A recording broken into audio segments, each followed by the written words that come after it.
पश्चिम बंगाल पंचायत चुनाव में हिंसा, 16 हत्याएं, कहीं पोस्टल बॉक्स की लूट तो कहीं हुई बमबारी। आइए जानते हैं पश्चिम बंगाल के पंचायत चुनाव में अब तक क्या क्या हुआ, कहां कितने लोगों की जान गई, जिम्मेदार लोगों ने क्या कहा। पश्चिम बंगाल में शनिवार को पंचायत चुनाव हुए। इस दौरान पूरे सूबे में जमकर हिंसा हुई, खूब तोड़फोड़, पथराव और आगजनी हुई। राजनीतिक लड़ाई के चलते 6 जिलों में 16 लोगों की हत्या कर दी गई। 300 से ज्यादा लोग घायल हुए हैं। कहीं पोस्टल बॉक्स ही लूट लिया गया तो कहीं खूब बम चले। कूच बिहार में पोलिंग बूथ में तोड़फोड़ के बाद उपद्रवियों ने बैलेट पेपर्स में ही आग लगा दी। शनिवार 8 जुलाई को पश्चिम बंगाल की 73,887 ग्राम पंचायत सीटों में से 64,874 पर मतदान हुआ था। बाकी 9,013 सीटों पर उम्मीदवारों को निर्विरोध चुन लिया गया था। मतदान वाले दिन 16 राजनीतिक कार्यकर्ताओं की हत्या हुई। इनमें से 13 मौतें मुर्शिदाबाद, कूच बिहार और मालदा में हुई। सबसे ज्यादा 5 मौतें मुर्शिदाबाद में हुई।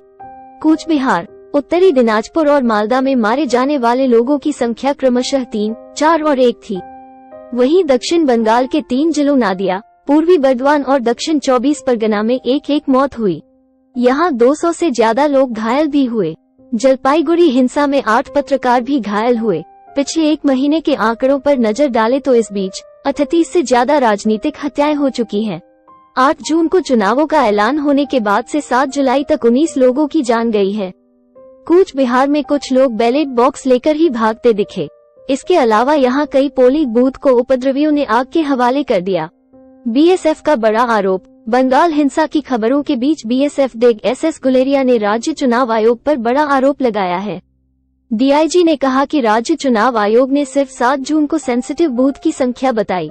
उनकी लोकेशन या कोई और अन्य जानकारी नहीं दी गई। यहाँ पर central armed police force CAPF के 59,000 ट्रूप और 25 राज्यों की आर्म्ड पुलिस भी मौजूद थी, लेकिन इसका ठीक तरीके से इस्तेमाल नहीं किया जा सका।